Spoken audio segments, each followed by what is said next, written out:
Good afternoon, Facebook, YouTube, and Twitter. This is Rich again, back for your second video blog of the day for Monday, May 25th, 2015, around 5:33 in the afternoon in Belleville, Massachusetts. It's a mix of sun and clouds, and the start of some humid air, which will be around for several days. Some 90-degree weather and stuff. It's not ready for summer, which spring was all 3 months of the year. Some news to report. The Minnesota Twins beat the Boston Red Sox by a score of 7-2 at Target Field. And today was the official launch of Decades, a new digital over-the-air television network co-owned by CBS and Weagle Broadcasting. And its signature program is Through the Decades, a news magazines type show that's an hour long that focuses on a date of history. And it's all the things are interviews are archived from Entertainment Tonight and CBS News throughout the years. Through the Decades is a great show. It's a history show, so get to watch it if you have Decades in the Boston area. It's on 4.2 WBZ or 930 channel 930 in most Comcast cable systems in Eastern New England. That's about it on the news. My second video blog subject of the day is about the time, the total package Lex Luger spent in Jim Crockett Promotions, which evolved into NWA/WCW from January 1987 through February 1992. The total package, Lex Luger won several United States championships. He was the NWA World Tag Team Champion one time with Barry Windham. They were called Twin Towers. And Lex Luger was a one-time WCW World Champion for about 6 months in 1991 and 1992. Total package, Lex Luger went from face to heel several times, but he was very over with the crowd. He was probably one of the most popular wrestlers in WCW and NWA and Jim Crockett Promotions in the 80s, and also one of the most hated heels and stuff like that. Lex Luger's real name is Larry Foyle, and he was born in Buffalo, New York. Even though he was billed from Chicago, Illinois, he was born in Buffalo, New York. He played college football and had some cups of coffee with the CFL and the USFL. Then he got the wrestling bug, and he was trained for a career in the world of sports entertainment by Hiro Matsuda, who trained Hulk Hogan, among others. And he was also, Hiro Matsuda was a partial owner of Championship Wrestling from Florida. In the fall of 1985, the total package, Lex Luger started his wrestling career in Championship Wrestling from Florida. Within a month, he was Southern Heavyweight Champion, beating Wahoo McDaniels. Luger was originally a heel who feuded with Wahoo McDaniels, Billy Jack Haynes, and Barry Windham in Championship Wrestling from Florida, winning some Southern Heavyweight Championships and Florida Championships. But eventually he became a face and feuded with Bruiser Brody, Bad News Allen, and had a series of classic matches with Nature Boy Ric Flair in the summer of 1986 in Florida. This is when Flair was still touring NWA World Champion.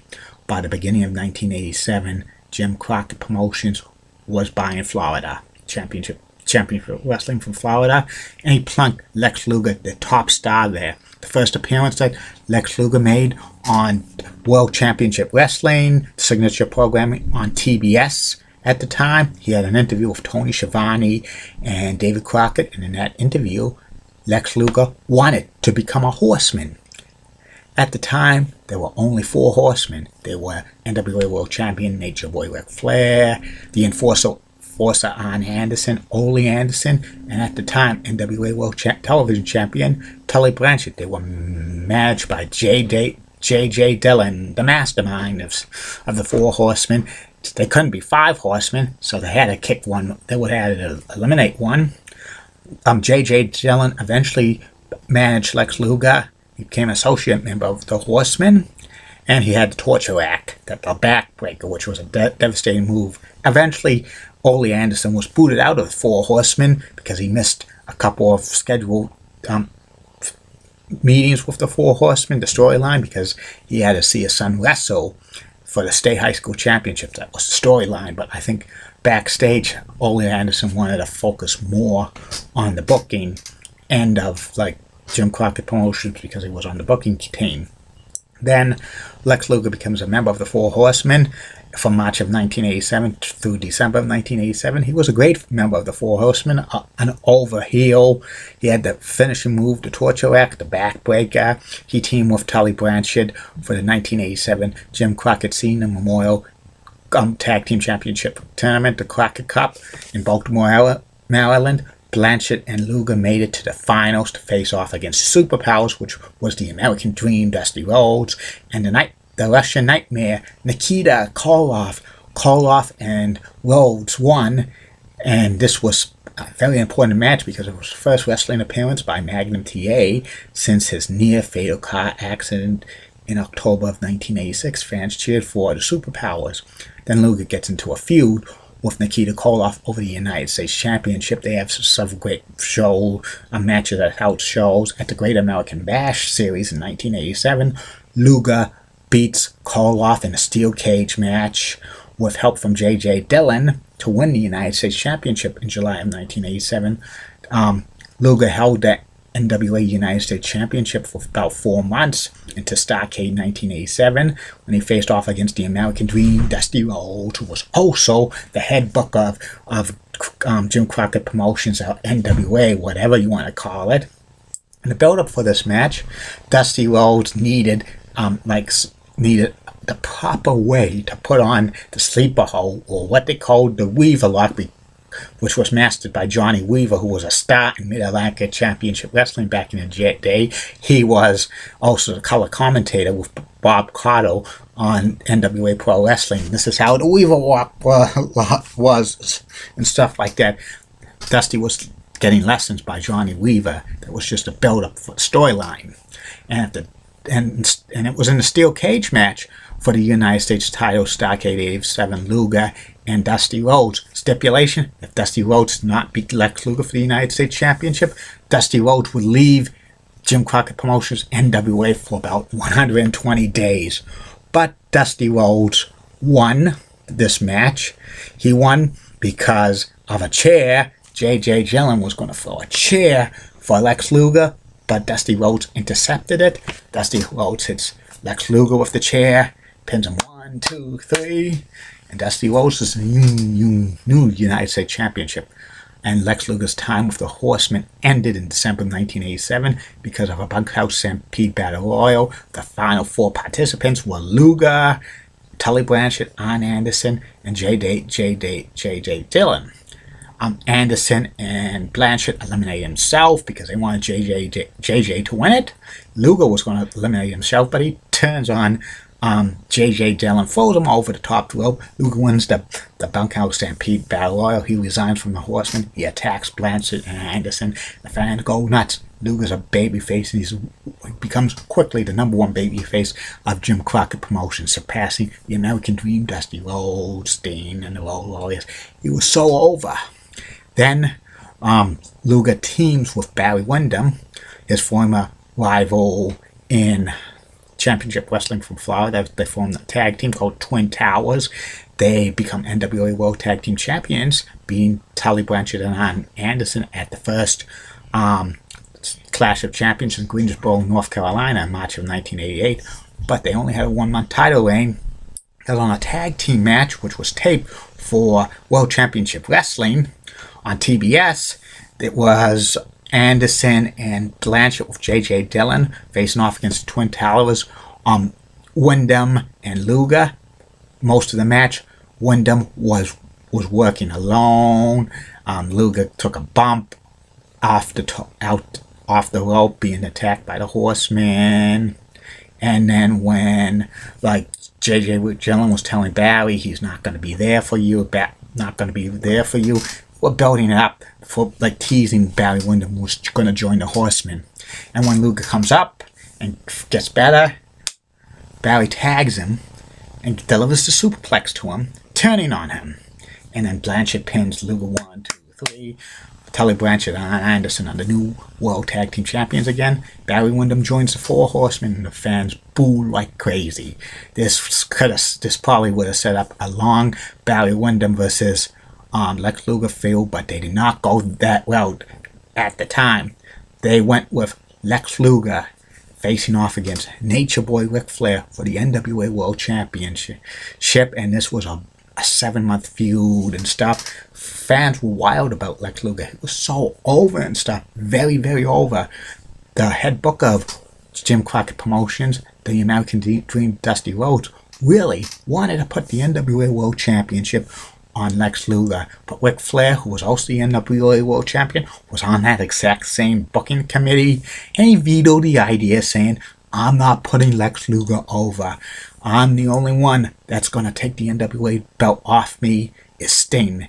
And Dusty Rhodes was a big Sting fan, but he did not think Sting was that over yet.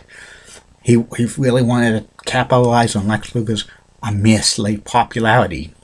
The first major match Luger had against Flair for the NWA World Championship was Great American Bash 1988 pay-per-view in Baltimore, Maryland. It was Luger against Flair for the NWA World Championship. This was a classic match and stuff. The ending was controversial. Luger got Flair in the torture rack, backbreaker, but there was a guy from the Maryland Athletic State Commission, and he was telling the referee, "Check Luger's face. There's blood." It was a paper cut. They had to stop the match. Fans thought Lex Luger won the NWA World Championship, but they were disappointed when they said the referee had to stop a match because a paper cut and Flair retains the title. It was bullshit. And Flair and Rhodes backstage for the finishing of the match were going back and forth, how the ending was. Finally, they had to do this. It was disgusting. That should have been Lex Luger's moment to take the NWA World Championship off of Ric Flair. He could have had a run in 1988. Then they continued with the Flair Luger feud through house shows, which was doing tremendous business, but at the time, Jim Crockett Promotions was bleeding red ink. They were losing millions and millions of dollars. They were going to be sold to Turner Broadcasting, and Turner Broadcasting kind of had an ultimatum. When this sale goes through, Ric Flair must be the NWA World Champion. If he's not, the deal's off. Dusty Rhodes kind of ignored that because he wanted to still put Lex Luger as the NWA World Champion. He said on house shows and stuff like that, but Ric Flair vetoed it many times, saying no way. And then the fans eventually got tired of Luger chasing the belt because they wanted the belt on him. They didn't want him to chase the belt for several months. Finally, the sale of Jim Crockett Promotions to Turner gets approved. The NWA starts morphing into WCW, and at Starrcade 1988, it was Ric Flair versus Lex Luger for the NWA World Championship. Special stipulation: if Luger did not win the NWA World Championship, he would not get another title shot in the immediate future. And fans were saying this is Lex Luger's moment to get the NWA World Championship. Dusty Rhodes was fired as Booker before this pay-per-view. He had the plan to have Lex Luger win the NWA World Championship, but it got vetoed again by Ric Flair. Ric Flair had said he was going to put himself over. This was a good match, but Flair wins by cheating by Jay Dillon, and Flair retains the NWA World Championship. There was no possible way they were going to put Lex Luger over as NWA World Champion at Starrcade 1988. Starrcade is Ric Flair's. It's Ric Flair's time to shine. It's not somebody else's time to shine. The NWA should have put the title on Lex Luger from Great American Bash 1988 through like Starrcade 1988, have him lose back to Flair and stuff. They could have had a decent reign with that, but it was Ric Flair ego who got the best of Dusty Rhodes and stuff like that. Ric Flair became member of the booking committee permanently after that. And then Lex Luger gets shot down the cards a little bit. He starts his feud with Barry Windham, which was delayed several months for the United States Championship at Chi-Town Rumble 1989. It was Wyndham and Luger for the NWA World United States Championship. Ending of the match had both wrestlers shoulders on the mat for 1, 2, but Lex Luger pulls up his right shoulder for the 3 count, so he wins the NWA United States Championship. He has a couple of month reign with this title, and he starts a feud with Michael P.S. Hayes. Michael P.S. Hayes was tag team partners with Lex Luger in a match with the Wyndhams, Barry and Kendall, but Michael P.S. Hayes turns on Luger, turning heel, and they have a match at Wrestle War 89, which was pretty good. Ending of the match had Terry Bam Bam Gordy, a ally of Michael P.S.A. of the Freebirds, interfere, and Michael P.S.A. becomes the new NWA United States Championship. But this was only a 3-week title reign.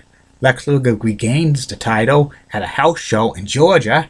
Lex Luger used illegal tactics, and it was a hint he was going to be a heel. This heel turn came to fruition on Clash of Champions 1989, June of 1989 at Fort Bragg, North Carolina. Terry Funk was wrestling Ricky the Dragon Steamboat, beating up like crazy, getting disqualified. Terry Funk was beating him some more and more until Lex Luger comes in the ring and the fans cheer. And then he's going to help out Ricky the Dragon Steamboat, but then he attacks him and the fans boo him and stuff.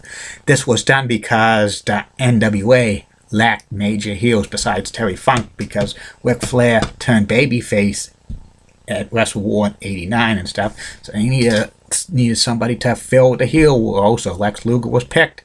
And Luger's heel run was getting a little stale, and face run was getting a little stale, and it was time to revigor him as a heel and stuff.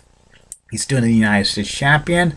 For the next several months, he defends the United States Championship against such wrestlers as Ricky the Dragon Steamboat. They have a classic match at Great American Bash 1989 in Baltimore, but Luger wins by disqualification. I think they were going to continue this feud for several more months with, eventually Ricky the Dragon Steamboat was going to win the United States Championship at, maybe a Clash or Halloween Havoc, but Luger was going to retain it, but Ricky the Dragon Steamboat left WCW because of contract problems and stuff like that, and then Lex Luger feuds with such wrestlers as Tommy Wildfire Rich, Eddie Gilbert, and Flying Brian Pillman. They were decent matches, but Pillman and Gilbert and Tommy Rich were not at the level of Ricky Dragon Steamboat. They were mid-card acts, and Luger as a heel it was getting to be he was a mid-card heel at best. He was a lower mid-card heel, even though holding the United States Championship and stuff. In the Clash of Champions 9, Lex Luger attacks Ric Flair and Sting after Flair's I Quit match with Terry Funk. He destroys the trophies that Ric Flair got for PWI Wrestler of the Decade and Sting as NWA's most popular wrestler of 1989. He destroys those trophies, and then he starts a house show feud with Nature Boy Ric Flair over the NWA World Championship. And these title matches were decent draws, but they weren't at the level during 1988 and stuff like that. And it was kind of awful. In February 1990, Ric Flair and the Four Horsemen turned heel on Sting because Sting got an NWA World Title shot at Wrestle War 90, and you do not challenge, you don't demand a match from the lead of the Four Horsemen, Ric Flair, if you're a fellow Horseman member. They booted Sting out of the Four Horsemen and during Clash of Champions 10, and Sting injures himself while trying to climb the cage to get at Ric Flair and the other Horseman members when they face off against the Dragon Master and Buzz Sawyer and the Great Muta. He blows out his knee. That kind of leaves Ric Flair without an opponent for Wrestle War 90. And WCW, it was changing into WCW, had to turn Lex Luger back to a face to have another feud with Nature Boy Ric Flair for the NWA World Championship. They have a great match at Wrestle War 90 with Lex Luger winning by disqualification. Original plans were Lex Luger was going to beat Nature Boy Ric Flair for the NWA World Championship, but Ric Flair and Booker Ole Anderson had a disagreement about how the match finish was. With that disagreement, Ric Flair was booted out of the booking committee and stuff like that. And I don't know if they want. I would have felt. I don't know if like Lex Luger world title reign in 1990 would have worked, because the fans got bored of. The fans got kind of bored of Lex Luger chasing Flair after in 1988 and stuff. Finally went it out on a kind of a secondary pay-per-view. Wouldn't be good. But Flair and Luger continued their feud and stuff for several months in 1990, culminating with Capital Combat 1990, with Robocop making his appearance with Sting and stuff. Luger won by disqualification, but he cannot win a title. He couldn't win the WCW World Title by disqualification over Flair and stuff, and that kind of eliminates like Ric Flair and Lex Luger's feud for that point, which 1990 was an okay feud, but it wasn't as hot as 1988 and stuff and like that. And Flair refused again to put Luger over for the the WCW World Championship. Now, Ole Anderson demanded that Flair lose to Luger at Capital Combat 1990, but Flair did not want to put Luger over because he made a promise to Sting he was going to put him over at the Great American Bash 1990 and stuff like that. What were they going to do? Have Luger win against Flair, and then Luger turn heel again and lose to Sting at Great American Bash 90? That wouldn't make sense. You didn't want to turn Luger face to heel so many times. They all did that. Luger did that throughout his career, but that would have been too soon. Then Luger focuses on defending his U.S. title, which took a back burner when he was chasing the WCW World title. He beats Mark Callis, who's later known as The Undertaker, at Great American Bash 1990. Then he defends it against Arn Anderson and Ric Flair at the Clash of Champions, September 1990. But during that match, Lex Luger was attacked by Stan the Lariat Hansen, who was coming from Japan and former AWA World Champion. And they had a match at Halloween with Havoc 1990, which was a good match and stuff.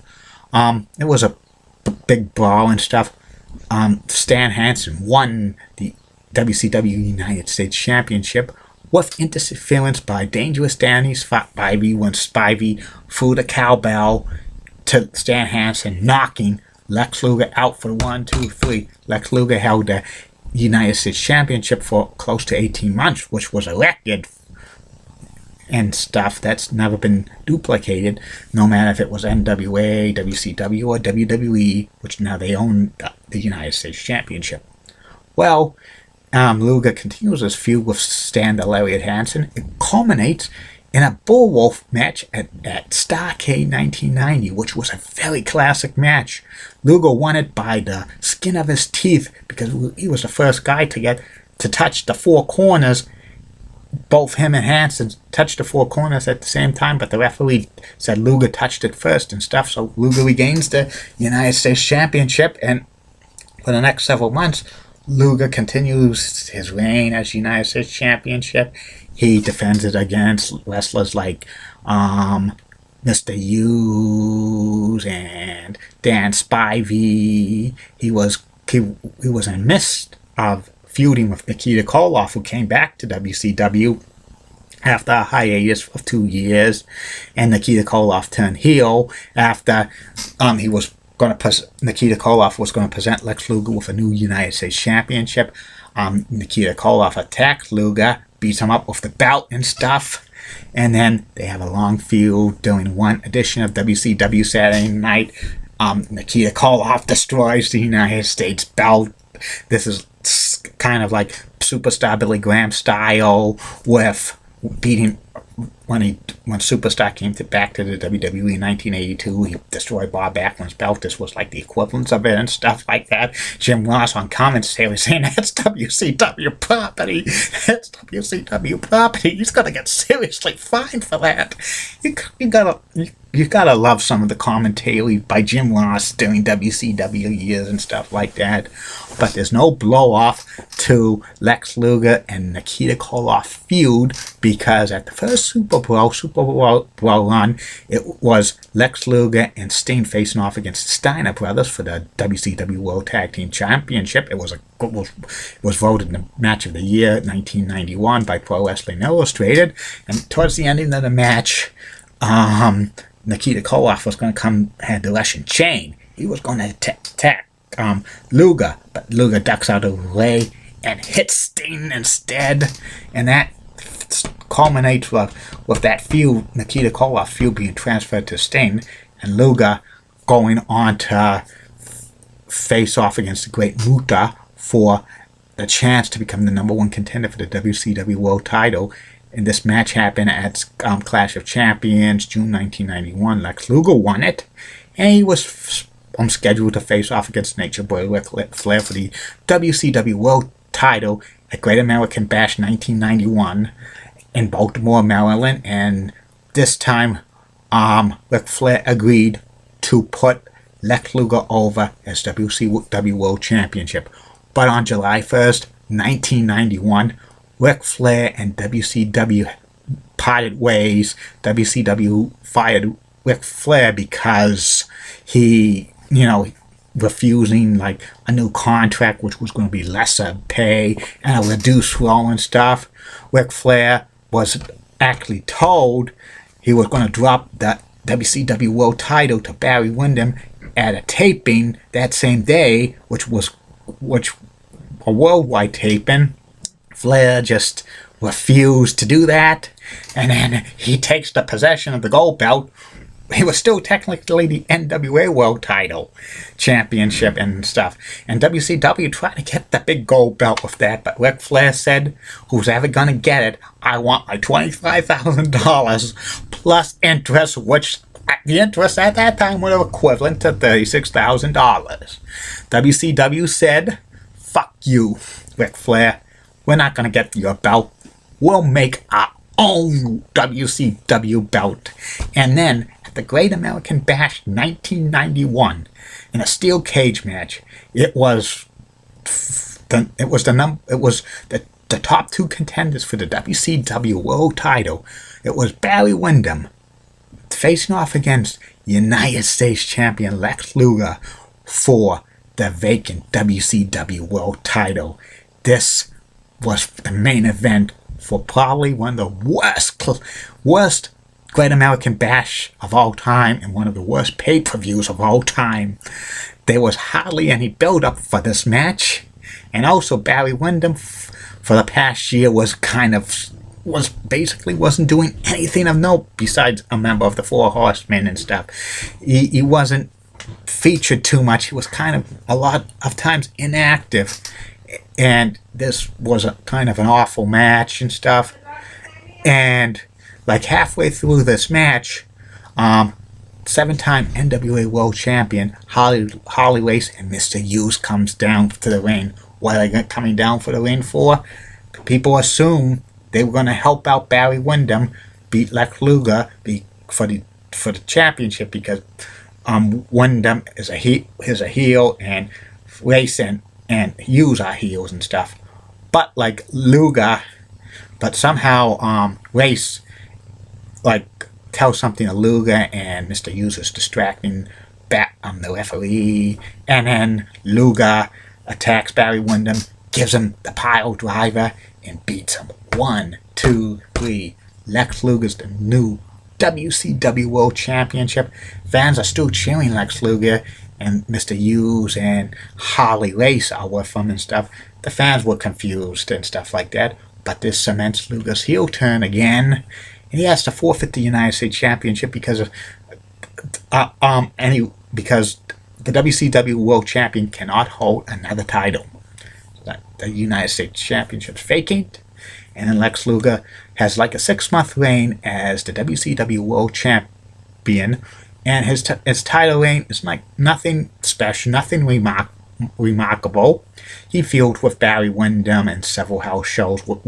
These rematches were pitiful in I hear, and they were hardly a drawing card. And also, Lex Luger gets into some minor feud with Tom Zink, the Z-Man, attacking him. I'm doing something,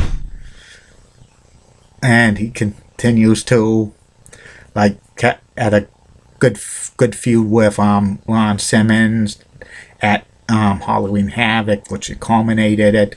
Originally, in the storyline, Lex Luger wanted to hire Ron Simmons as a chauffeur, but he refused and stuff. And they have a great match at 2 out of 3 falls at Halloween Havoc. That's probably the highlight of Lex Luger's WCW title run. And then Luger wrestles the dog-faced gremlin Rick Steiner at Clash of Champions. This was nothing too special and stuff like that. But through the latter half of 1991 and early 1992, Lex Luger kind of finishes out contract obligations for WCW, because back in the day, there were special stipulations in WCW wrestlers' contracts. If they wrestle a certain amount of days, they don't wrestle the rest of the year. Plus, Luger was increasingly getting the direction of WCW and stuff like that. His contract didn't expire until January 1993, but Luger just kind of had enough with it. There were some backstage things going around in December 1991. They briefly released Harley Race and Mr. Hughes from contract because WCW at the time were getting rid of managers or valets. Luger briefly was going to quit, but he talked back into WCW about that. And then Luger briefly gets into an angle with Sting and stuff. And it started the Clash of Champions in November 1991 when Sting was getting the streetest gifts. First it was wrestlers attacking him. Then it was the last one was Medusa acting like exotic to Sting, but Luger attacked him. And then at Battle Bowl Starrcade 1991, Sting and Lex Luger were the final 2 wrestlers in Battle Bowl, the Lethal Lottery. Sting wins it, and then this sets up a match at Super Bowl 2 in Milwaukee, Wisconsin. Sting versus Lex Luger for the WCW World Title.